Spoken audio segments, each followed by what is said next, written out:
Hello everyone and welcome to another episode of Unscripted and Unchained RPG Review. I am Game Master Bloodworth, and as you can see by the graphics, today's video is a direct response to a comment that was left on one of my previous videos asking about, how do I compare and or contrast ShadowDark, which is a game that I've been spending quite a lot of time with, and Castles and Crusades, also a game that I have spent countless weeks both running it and doing videos on that game system as well. And so, bottom line, when people kind of asks for, how you can be so supportive of multiple systems, I think it boils down to just a desire to hear, which one do I think is best? And when I started thinking about that and I started comparing and contrasting the two systems, I came to a conclusion. So I'm really going to jump right to it. Overall, I think both game systems are equally awesome, right? It's like, I'm not going to, I'm not going to hedge my bet on any of that. I think they're both awesome. I think that they both, their comparisons are, they have very equal comparables. And I'm going to go through the list of those. And there may be many more. These are just the ones that jump to my mind right away. And then their contrasts, however, where they differ from one another is not a slight against either one. They just happen to be different in certain ways, but I do feel that ultimately they fill, in some cases, the same niche, and in other cases, a very different way. So I know that sounds very ambiguous and non-committal, but it's just a reality. They're both great game systems, and however you choose to use them, they're both very flexible, and I think that they both have an equal place in any way that you're looking to run them. So if you're looking for a home game to run, they both work equally well. They're both capable of running long-term campaigns, although I think Castles and Crusades is a little bit longer in essence, or can support a longer campaign than perhaps ShadowDark can, because ShadowDark has a lower level limit for characters. But overall, they're compares. I'm going to jump right into that for now. So now the other question was like, how am I going to compare the two? So here we have ShadowDark, right? So this is the core rulebook for ShadowDark, and I could have compared it to the, and in essence I am, but these are the core books of Castles and Crusades, right? So you have your player's handbook here, and you can see roughly its size. You have the other necessary book for running this game system is the Monsters and Treasures, right? So these are the two required books for Castles and Crusades. Now, there is a Game Master's Guide, which is called the Castle Keeper's Guide, but this is not necessary for running the game system.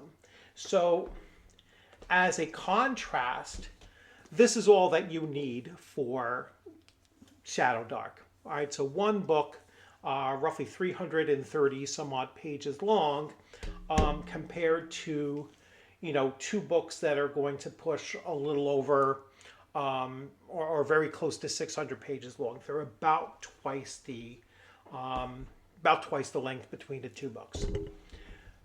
However, I decided that I was going to look at something that was a little bit more compact and if you would, entry level, and that is the white box set of Castles and Crusades, and that's why you saw the image on on the board as well was. So I'm more so comparing these two, but the components that I'm going to talk about, you'll find in this, and then furthermore in the full length Castles and Crusades book. So that all being said as well, let's go to the comparisons. So they both have an OSR feel. Now, Castles and Crusades came out in 2004, and it is a derivative or compilation of AD&D First Edition with some components of Third Edition mixed in with a completely different system, and I will get to that. That's one of the contrasts, right? So, so different time period. Many of the things that are in Castles and Crusades would eventually, some of the ideas would eventually find their way into ShadowDark, and subsequently they found their way into into 5e and the other derivations of Dungeons and Dragons as well. So they both have an OSR feel to them. They both play very much old school. I'm not going to get hung up on what the R stands for, but they're both old school games with that feel and that mentality of how to run it. All right. They both have some modern mechanics. All right. So they both have the siege engine in Castles and Crusades is unique and a modernized take on some of the failings, I would say, of older, AD&D in particular. Removing the combat matrices is a major step forward, and that is something that that Castles and Crusades really did kind of introduce. So you have, I mean, there's others as well that did, it's not just a matter of changing descending armor class to ascending armor class. It's also removing the combat matrix of, well, this character needs to roll this character class at third level needs to roll this in order to hit an AC of 0, as opposed to, so it eliminates THACO, if you want to think of it that way. And then ShadowDark uses a very similar system. It's an AC, the higher AC, the better. So it's an ascending armor class system, and no battle matrix. You don't have to roll for and cross-reference on your character class and attribute modifiers and everything to see if you hit. You have a target number, and they both utilize target numbers. The other thing is that, so going back to the second step now, or the second compare, is their relative low cost of entry point. All right, ShadowDark has one volume, so about 60 or so bucks, you have the entire system, including the, player's guide, the game master's guide, and a monster manual, all in here. CNC, like I said, it only requires 2 books in order to run it and play it, and really only needs 1 book to play it. You just need the player's handbook. Where that kind of falls into line with ShadowDark, though, as a cost-effectiveness part, is that Trollord Games has been forever, or virtually forever, giving the PDF for the player's handbook for free. All right, so you have 0 cost other than if you want to print the whole thing out for that entry point.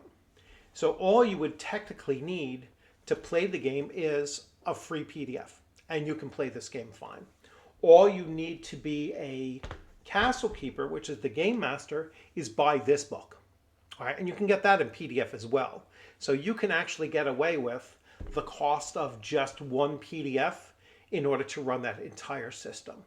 All right, and so as far as the cost effectiveness wise, they're both comparable.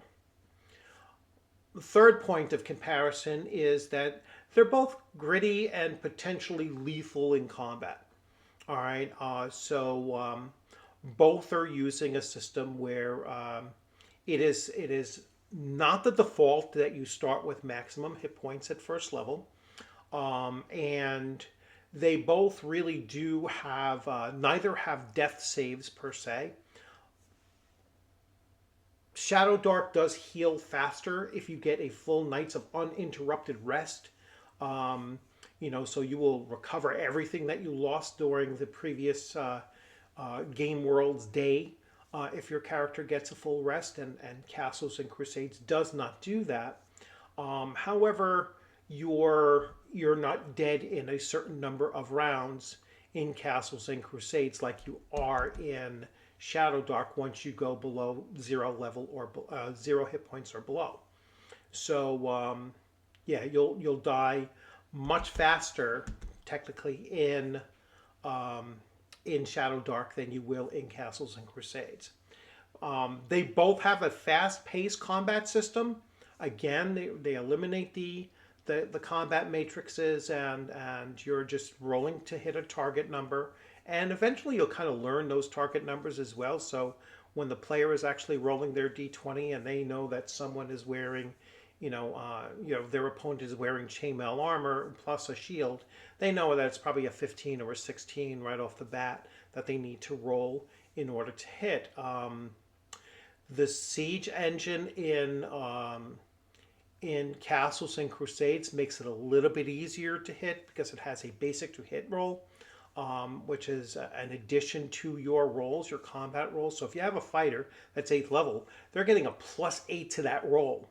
All right, makes it really, really easy for them to hit someone wearing a combined armor class of 16. Whereas in ShadowDark, you're not going to have that level of ease of hitting, but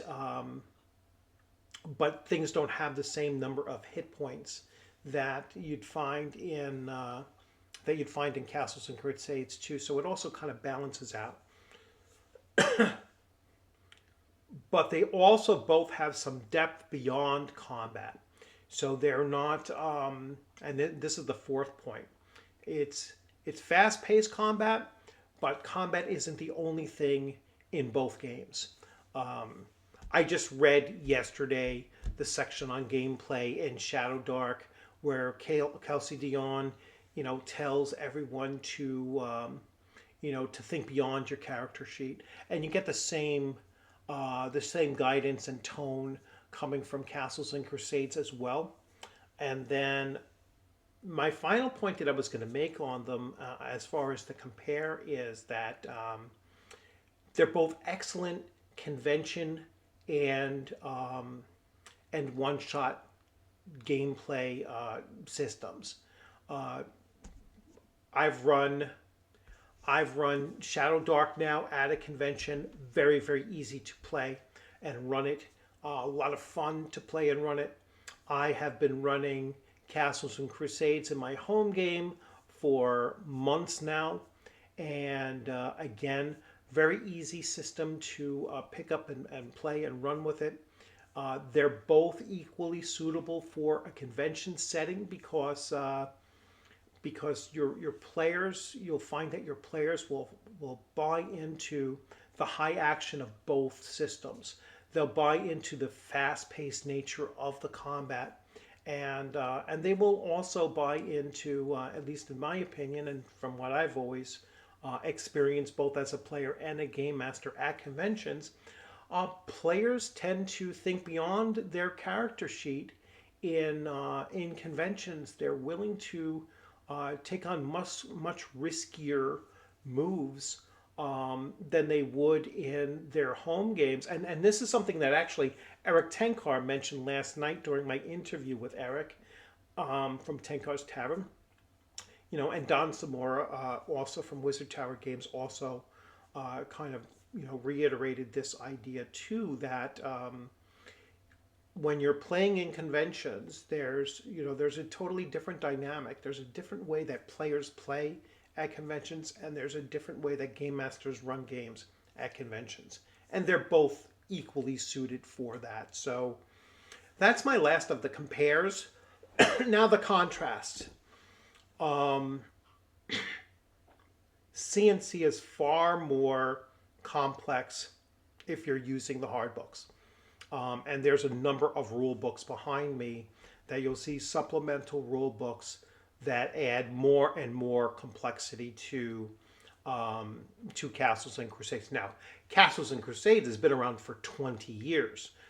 ShadowDark has only been was in development for about 3 years, if I understood you know, the timeline of its creation from Kelsey Dion, and then it's been released for about a year. I mean, we've had the PDF for a while, and then the hardcovers came to many of us by December 31st of 2023. So it's a much younger game, and considering the third-party support that it's getting, I think that it will actually grow and become more and more developed over time as well. So right now, the contrast, there's much more complexity available in Castles and Crusades should you choose to use it. You could just stick to this with Castles and Crusades and run your characters from 0 to 3 or 1 to 3, and then start a whole new campaign and just keep on one-shotting it that way as well. So that's first point. Second point, the siege engine in Castles and Crusades, very, very briefly, what you do is you choose up to 2 primary attributes that will, instead of requiring an 18 to roll on a d20, you will only need to roll 12 on a d20. So basically, when you pick those attributes to be your primaries, you're basically giving them a +6 advantage when you're rolling. Now, a human character can have up to 3 primaries, but one of them has to come from their class. And demi-humans have just 2, one of them coming from class, one is their choice. The differentiation between characters comes from those choices. Which attributes are you going to choose for your character beyond the class limitation that that they will express their character through that particular attribute roll, and that was a meaningful choice for them. ShadowDark has a much simpler system, and its uniqueness comes from its the uniqueness comes from both its leveling, which I'll get to a little bit, but its handling of light in the game world. So none of the player characters, regardless of their racial traits or typical racial traits, are going to have night vision or dark vision or even twilight vision or anything like that. When they enter a dungeon, they're in the pitch black unless they are lighting a torch. And the torches are dealt with in real time. And that is a system that is fairly unique, at least to my knowledge, fairly unique to ShadowDark. And so it's almost like a core principle of the game system that you're going to have to manage light source in the game system. The other thing that is unique about ShadowDark is that when you are resting for the night, and you do rest fast, again, when you rest for a complete night without being interrupted, you are going to gain all of your hit points from the previous day's adventuring. But in order to have that uninterrupted rest, you also must eat a ration. And so you're going to have to manage your rations as well as your light sources. Again, another layer of complexity that is added in ShadowDark that you don't find necessarily in Castles and Crusades. and it's a core element of the system. So it's really meant to be there and meant to be used. So that's a difference between the two as well. So the siege system, in that you're a little bit more selective of where your character's focus is going to be, what attribute clusters underneath, and skills attached to those particular attributes are you going to have advantages, not just in use, but in saving throws as well, and a number of other things. That selection of a modifier does cross over many different areas of things that you're doing. So that's pretty unique about that as well. The third one that they came up with is leveling up is different. So leveling up in Castles and Crusades is much more traditional. You may need thousands of experience points to go up to the next level, whereas leveling in ShadowDark is much quicker, to be honest with you, and it caps out at level 10 as well. And it's you're earning skill points or leveling points, and you only need 10 per level to go up. So you'll get 1 point of experience for an entire session, let's say, as opposed to Castles and Crusades, where you're actually going to have to tally up the experience points gained throughout the game session, and it will take multiple game sessions before your characters even reach second level. It depends on how much treasure they get and all of that. Treasurage, and encumbrance are dealt with very differently in the two. Castles and Crusade, I'm sorry, not Castles. ShadowDark uses a slot system, so you have a maximum number of 10 slots in each.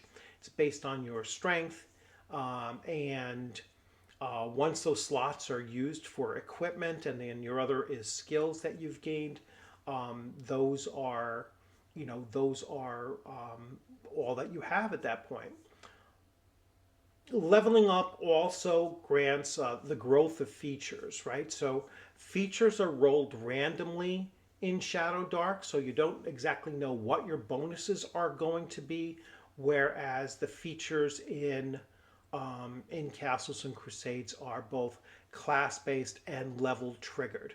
All right, so you have to hit a particular level milestone in order to unlock either the advanced use of a skill you already have, or a whole new skill level, or a whole new skill or feature that your character will now have. So between the two, I mean, I could probably go on and on with with the compare and contrast here, because they do have many systems, and they do share some systems together. So to actually sit down and go one by one, go through them all, and ultimately, I'm going to switch views, go back to here.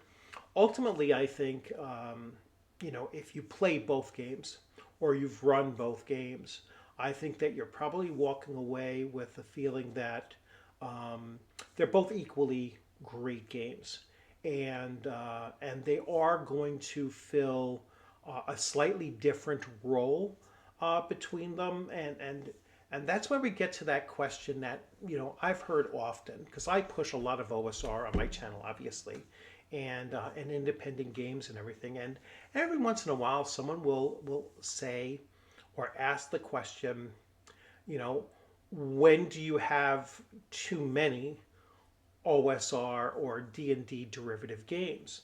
And even though both of these are D&D derivative, I don't get the same feeling from either of them. It's like I don't say, hey, this is obviously D&D and this is obviously D&D. That doesn't cross my mind. This is obviously ShadowDark, and this is obviously Castles and Crusades, and that's how I actually think of them. And my current players might be, I think they're more open to a Castles and Crusades than they would be to a ShadowDark. And the reason being is that in our home game, we're looking for the long haul. we are looking for characters to develop, not just what's on their character sheet, but that go a little bit beyond, or to introduce some of the things from, the large number of books I already have behind me. And there's like 7 more coming, so it's going to be quite an extensive collection of books that I'm actually utilizing. And to prepare for that is much different, a much different challenge than it is to prepare for this. All right, and so this, as maybe like a final compare and contrast, is that the preparation between the two is dramatically different, unless you're just using the white box set for Castles and Crusades. But they're both equally rewarding and equally enjoyable to run and equally enjoyable to play in. And so, I hope that kind of answers the question. I know it's a very deep question, and it's one that, like I said, I could literally spend multiple videos trying to tackle that question down and go point by point between the two. I thought that it would best to keep it around 4 or 5 and focus on that.